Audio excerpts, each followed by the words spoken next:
everybody, and welcome back to Joygasm, a video game and movie podcast. I'm Russ, and the winner is in episode 328 today, December 11th, 2023. Our topic of the day is the Game Awards 2023 recap.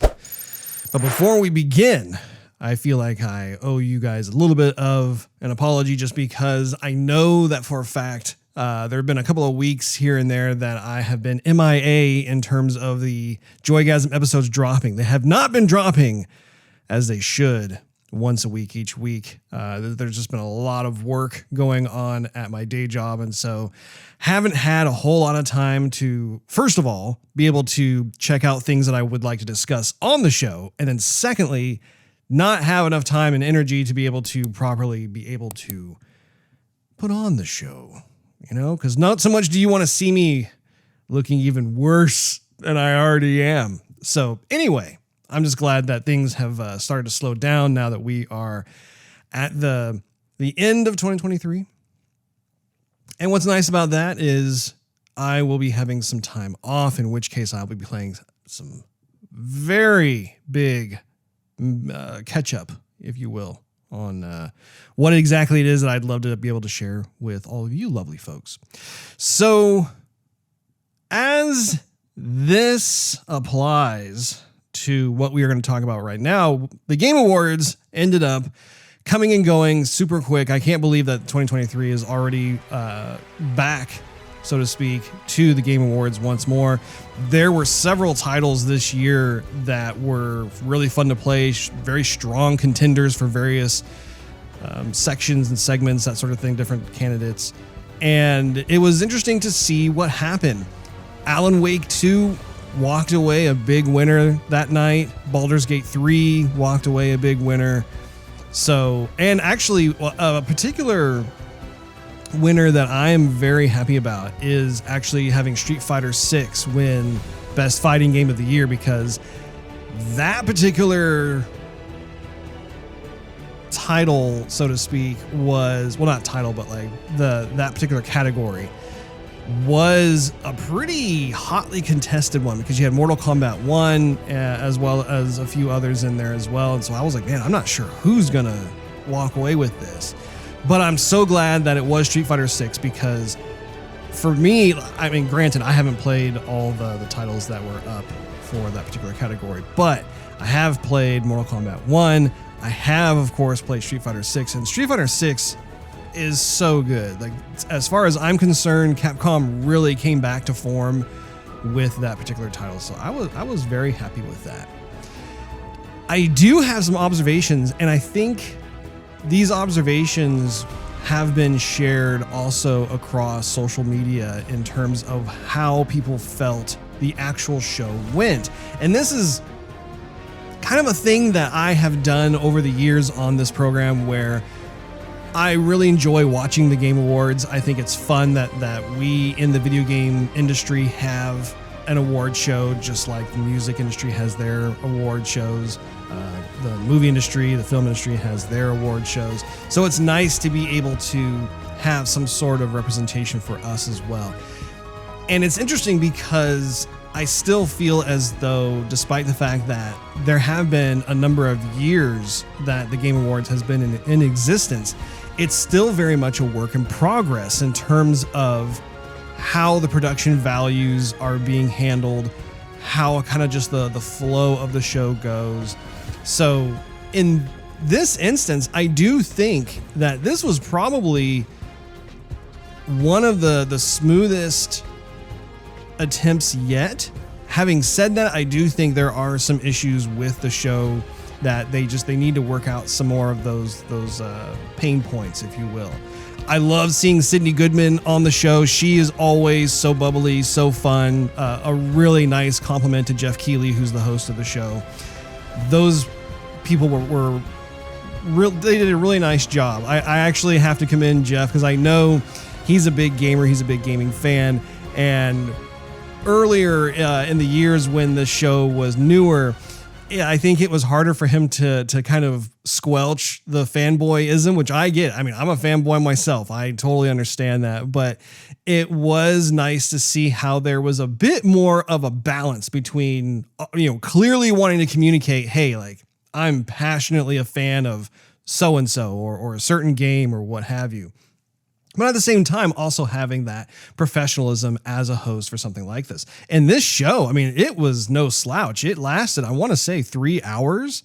So it was quite a bit of time there to be able to cover things.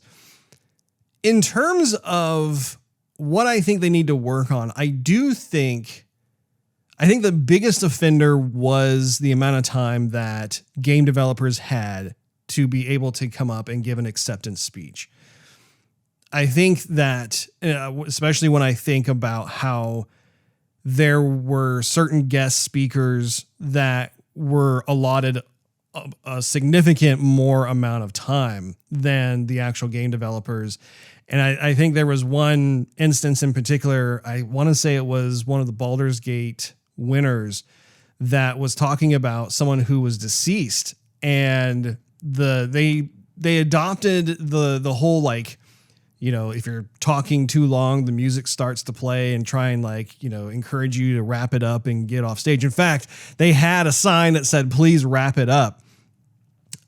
Which I understand in terms of the original intent of having something like that. Because if I think about, say, last year's Game Awards show, Mike Judge, who was the voice of Kratos, he spoke for almost 8 minutes long in his acceptance speech. And so that too was also like, wow, I remember sitting there and it was nice to watch him be able to talk, but he did kind of go on and on and on, something that he ended up poking fun at himself for, which I appreciate. I think it was fun that he kind of came full circle in that regard, even making a playful dig at this year's Call of Duty narrative campaign, which I thought was I was surprised to see him say that. But at the same time, I mean, it's like a harmless roast, it's like, okay.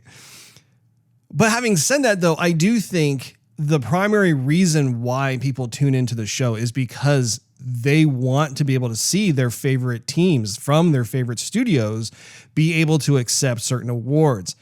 And I think the video game industry is a bit different than, say, the music industry or the film industry, in that you really don't have the same level of celebrityism that you do in those other industries. And so if you have, say, a particular studio that is either categorically up for an award, or maybe they won that award, the chances of them having that type of moment in the spotlight is very limiting. That might be the only time in that person's career that they're able to do so.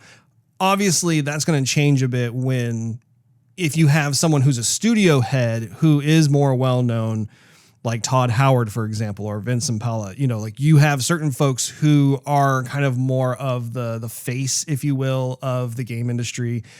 And that's part of their job, really, is they are in the public eye. They are much more well-known, have that type of clout. But at the same time, the folks who are in the trenches, so to speak, who are actually day in and day out, they're the ones who are coming up with the ideas, who are working crazy amount of hours, who are spending years of their lives to be able to make a game that you and I love to play. I think the least that the Game Awards can do is be a little more relaxed in terms of how much time they give those folks to speak.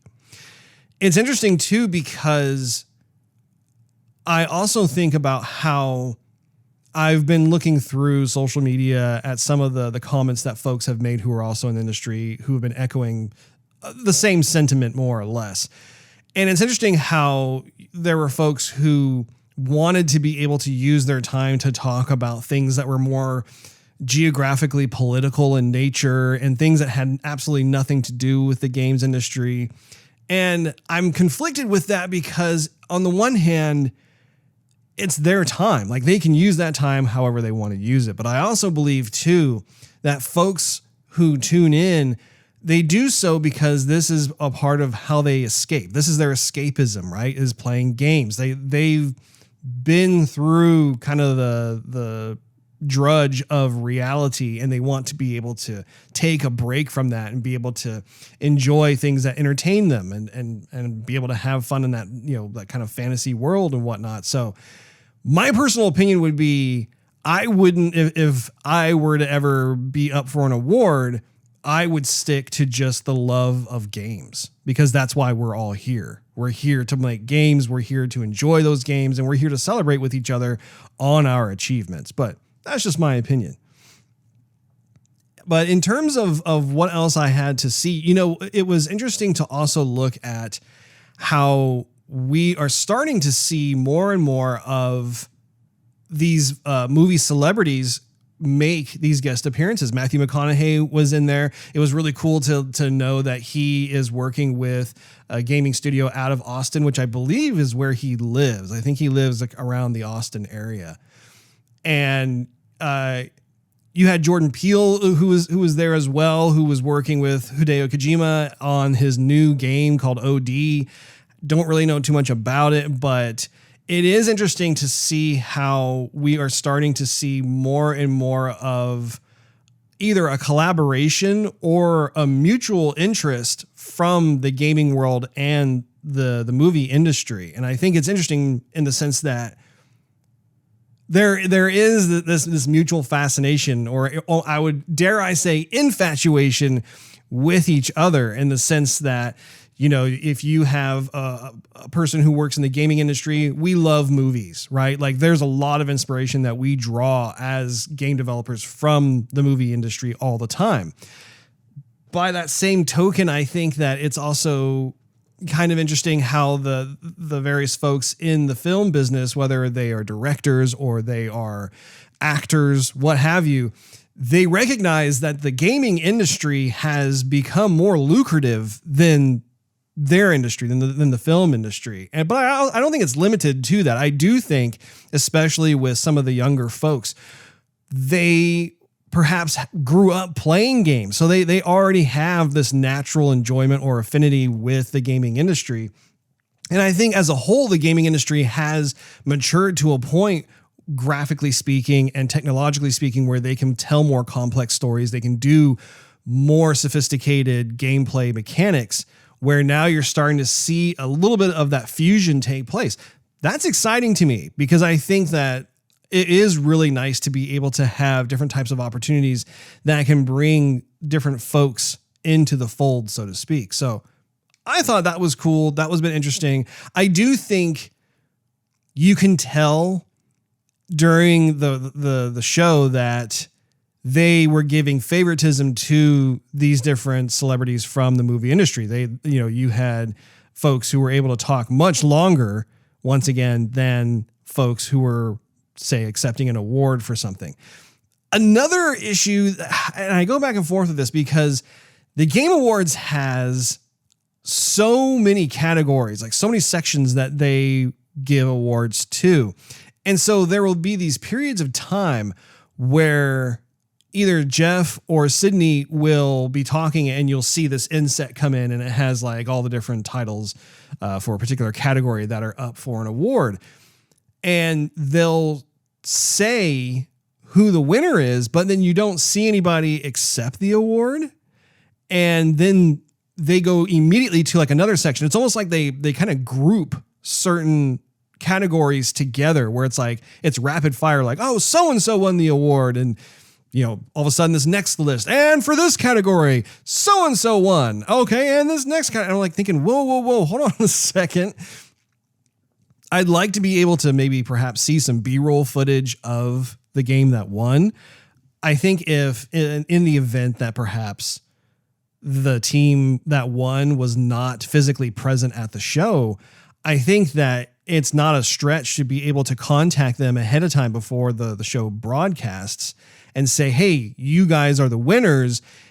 If you like, you can create like a pre-recorded acceptance speech on video that will play at the show, just to be able to, once again, provide an opportunity for these people that work very much behind the scenes that really do not get a chance to be able to express their gratitude or really enjoy the moment of their hard work being recognized in that fashion. So, just some observations. And like I said, like every year that the Game Awards goes on, to me, I think overall it gets better and better. It keeps improving.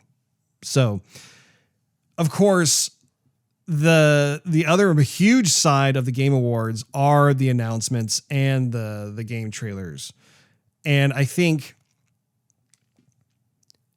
for me, it is really cool because regardless of whether they go to commercial break or they're showing world premieres, I'm into it. It's kind of funny because most of the time, if I'm watching a show and it goes to commercial, most of the commercials don't interest me. I tune out, I look at my phone, whatever, I mute the TV. But when it comes to the Game Awards, I'm still watching everything because I'm so into it. I mean, it is very much a niche kind of experience where it's like, as far as I'm concerned, this is still part of the show. I do think as a result of studios recognizing too that the Game Awards is a highly watched show. Like you have a lot of folks who are gamers who love to tune in. They have really started to roll out more and more of these announcement trailers, world premiere trailers, different types of, say, gameplay update trailers, that sort of thing. So there is a lot. I mean, there's an avalanche of different types of game trailers that were shown. And so that's where, for me, the conflict comes in because on the one hand, I love being able to see what everybody's working on, but I do also believe that there was almost too many that were shown where I think there was a tug of war taking place where, and I think part of this has to do with the fact that E3, for instance, was canceled. And I don't know if E3 is going to resume or not. Well, and that remains to be seen. I'm in the camp where I have always loved the kind of brick and mortar physical location of having an E3 where folks from the gaming industry can come together and say hi and network and be able to meet with fans and show off like what they're working on. But there are other folks who believe that from a bean counting perspective, so to speak, that it's just not worth the money and effort, that sort of thing. So I don't know how that's going to pan out moving forward. It seems to me that I think a lot of these major publishers and studios will probably have some sort of pre-recorded video like what they've done this past year moving forward. But as a result, what's interesting is that a lot, I would say just about all of them, because they recognize that the Game Awards is something that is a big deal now, everybody wants to be able to show their trailers there. And I think that's part of the vacuum of not really having like an official E3 that we can check out. Now, having said that, around the E3 time, and I've talked about this in the past several times, but around the E3 timeframe of like June, at this point in time, we still have all the major publishers kind of take turns rolling out their particular pre-recorded video showing kind of like their portfolio of new titles that are being released or are coming soon. So it is interesting, but I think it is also worth noting that it's a healthy thing to think about how the games industry has continued to grow. And I say that with a caveat of this year has been particularly brutal in terms of layoffs. I think that as the game industry has created more studios, has created more game projects, that sort of thing, it has flourished from a money-making standpoint, generally speaking. I also think too that that's like, for instance, that's something that I think is worth talking about at something like the Game Awards, where yes, it is a celebration. Yes, we don't want to have too much negativity at something that's supposed to be a celebration. But at the same time, I think it's worth, if, for instance, like an acceptance speech, that would be something to draw attention to and talk about, how we as an industry can improve on these situations to be able to limit or minimize the amount of layoffs that have happened, or perhaps talk about having more of representation when it comes to employment and talk about how, it's important to have proper salaries, that people get paid a respectable amount of money, especially for the amount of hours that are being cranked out, and things like that. That like we all see collectively on social media from time to time from folks who are voicing different types of concerns. But I feel like being able to collectively come together during the Game Awards itself and be able to address those things in a way that, if for nothing else, could just be a food for thought, I think would be a really nice addition. And perhaps that could be something that either Geoff himself or maybe some of the folks who win in 2024, it's something that perhaps could be talked about. I think that would be a great idea. Pivoting from what I'm talking about to focusing on some of the announcements. There are certain announcements that I'm very excited about that I saw. I was not anticipating at all. I'm not going to go through all of them because, like I said, there was so many that they were talking about. But I do want to talk about certain highlights for me personally that I was like, oh, wow. Like, yes, please. The first one is Moon Studios. And, they had a new announcement trailer called No Rest for the Wicked. I'm a big fan of Moon Studios. I've played both Ori and the Blind Forest and Ori and the Will of the Wisps. Two of my favorite games, like just so well executed. I could go on and on. In fact, there are Joygasm episodes in the past where I review both of those titles. So if you're interested in hearing me gush about those games, I encourage you to go back through the Joygasm catalog and you'll see Ori and the Blind Forest and Ori and the Will of the Wisps. This game, however, is a really exciting evolutionary step, I feel like, for the company, because with Ori, it was like this 2.5D experience graphically, right? Where like you have the character running and you have the parallax scrolling and you do have a little bit of like a polygonal presence, but it's not too much. The whole immersive production values that they had in their previous titles were absolutely fantastic. This game, however, the No Rest for the Wicked, it has this medieval type of world that they've created. It seems as though the world itself is completely 3D. So they've moved away from 2.5D and they're embracing more of this 3D world as well as the characters. And it seems as though they're taking kind of an isometric approach. So you have this camera that's higher up at an angle and you're tracking as your character moves around, kind of like in a Zelda fashion, like the old school Zelda, or any other type of game that has that type of, kind of visual approach to the combat. It strikes me as an action RPG. I think they may have even coined that during the trailer itself, but it looks amazing. I mean, you can tell that a lot of the same tech that they have developed for Ori has been implemented into this new game engine that they are showcasing. I'm super excited. I can't wait. I don't know if they listed a specific release date or not.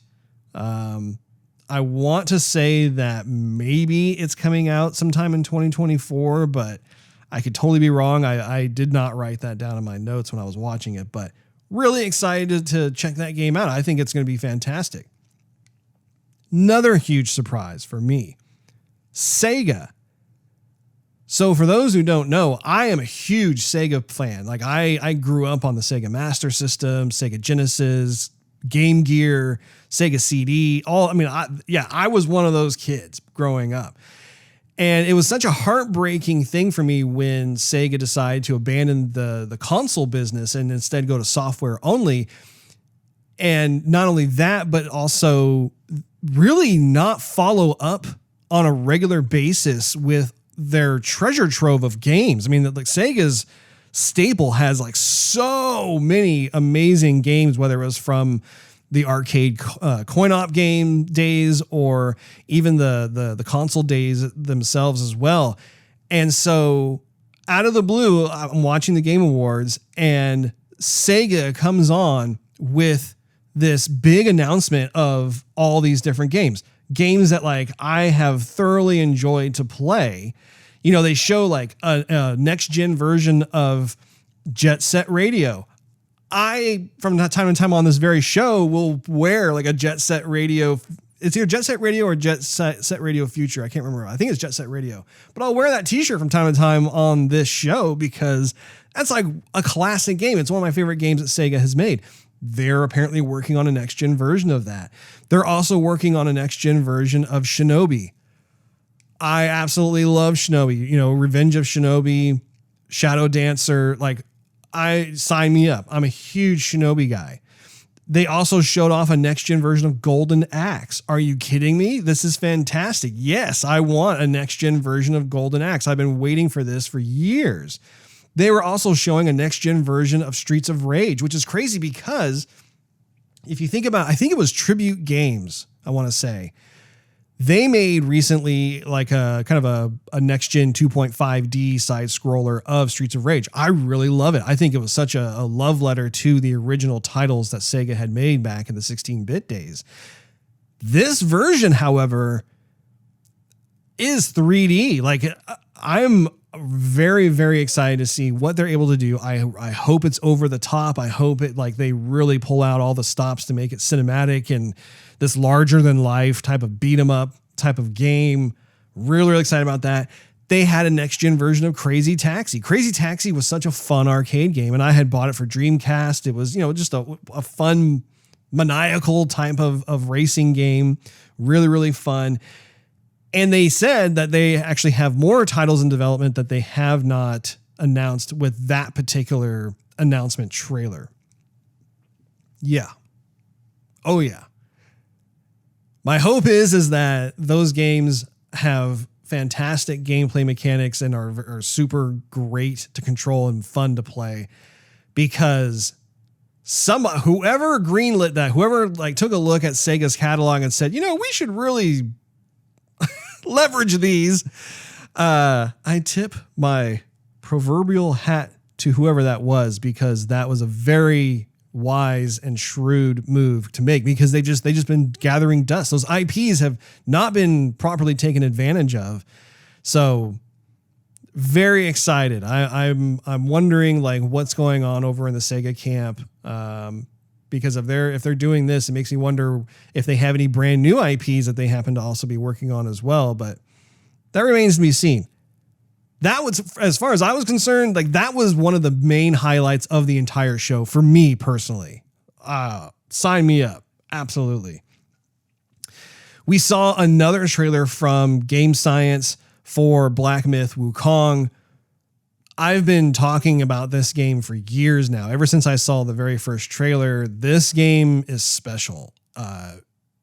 It's one of those titles that when you see it for the first time, your gamer instinct recognizes that that is a special game. Like that game is going to be a pinnacle title.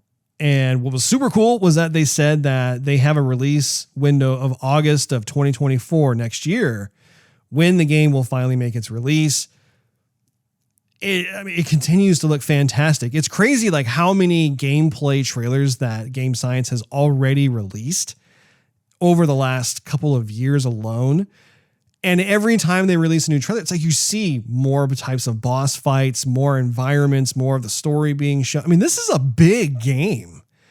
And it's so rich with this ancient fantasy lore and world and these characters. I mean, I cannot wait to play this game. I think that this game is going to be a really big seller, unless there is some sort of hiccup or major issue that they're sweeping under the rug and we don't know about.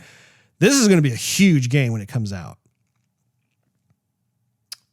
There's another title called The First Berserker Khazan that really piqued my interest too. I really liked the kind of combination of different graphical art styles that were going in. It was like 3D, but like it was anime and had some kind of like 2.5D stuff in there as well. And I don't know, it kind of struck me a little bit, and not, you know, 1-to-1 obviously, but when I think of Spider-Man Into the Spider-Verse and how they really broke the mold in terms of their art direction and how they took these creative risks with, slamming these different types of art styles that we had never seen before, and it actually works. I feel like this is kind of an echo of that to a certain extent. So I'm very excited about that. And finally, Arcane Studios, who I'm a big fan of, they had an announcement trailer for their upcoming game, which is Marvel's Blade. This is interesting to me. Excuse me, a little burpy, a little gassy. That's how excited I am.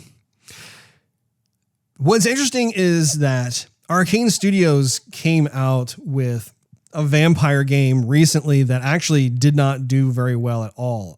And that was really surprising to me because every other title that they had come out with was, in fact, this like deep game where it had great game design to it, a lot of thought-provoking approaches to how combat is used and how like different types of gameplay abilities really kind of, I don't know, in my opinion, was more on that bleeding edge of innovation.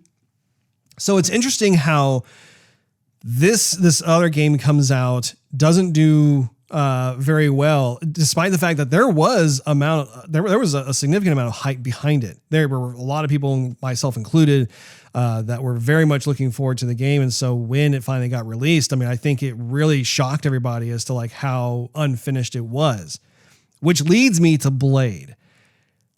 I can't help but wonder if Blade is their attempt at redemption for this type of vampire hunting genre, because the genre itself is super cool. It's really, really cool.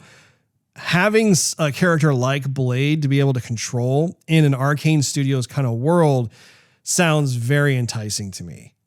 And so my hope is that they are able to learn from the mistakes of their previous vampire title and be able to really polish the heck out of this one. Because I think that if done correctly, that would be a super cool game. I think of all the different types of crazy abilities that they've created and manifested from, like, say, the Dishonored series, or Deathloop, or Prey.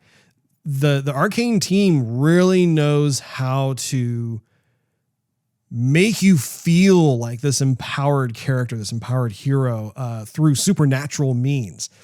I think it is a natural marriage right there. I think that there is a tremendous amount of opportunity. My hope is that whoever the publisher is, I don't know if it's Marvel or if it's someone else, I hope that they too have learned from what ended up happening with their previous game to be able to let the devs have as much time as they need to be able to polish that game, give it the necessary TLC that it requires, because you're going to have a hit on your hands. Like that is a recipe for success as far as I'm concerned. So those were like the main kind of trailer highlights that I witnessed during the show that I really keyed on. I was like, okay, yeah, I'm very excited for those. I'm sure that there are other folks who had different opinions on different trailers that were shown too. That's fair enough. It's totally cool. But anyway, it was nice to be able to once again come together, see who won. I congratulate all the different devs who won for that evening. I know firsthand it takes a tremendous amount of work. It takes a village, if not an army, to be able to work over several years to be able to come up with a game from an idea into something that's a tangible reality. And so great job to everybody who won. So that wraps up this episode of Joygasm. I thank you for hanging out with me. If you enjoyed this episode, I invite you to check out patreon.com/Joygasm, which is spelled JOYGASM, to consider becoming a monthly contributor. You'll gain exclusive perks and early access, but most importantly, you'll be financially helping me continue to do the show. Also, click on that subscribe button as well as that like button. That way Actually, no, it's subscribe button and notification bell. Hey, there we go. That way you will not miss a single solitary episode of Joygasm. It drops once a week each week. And while you're at it, you could also do a search for Joygasm TV on your favorite social media platform of choice. We're on just about all of them. And last but not least, if you are so inclined, you can hang out with me on Twitch to see me stream my video game adventures live every Wednesday night at 9:30 p.m. Central Time. I look forward to hanging out with you all again next week.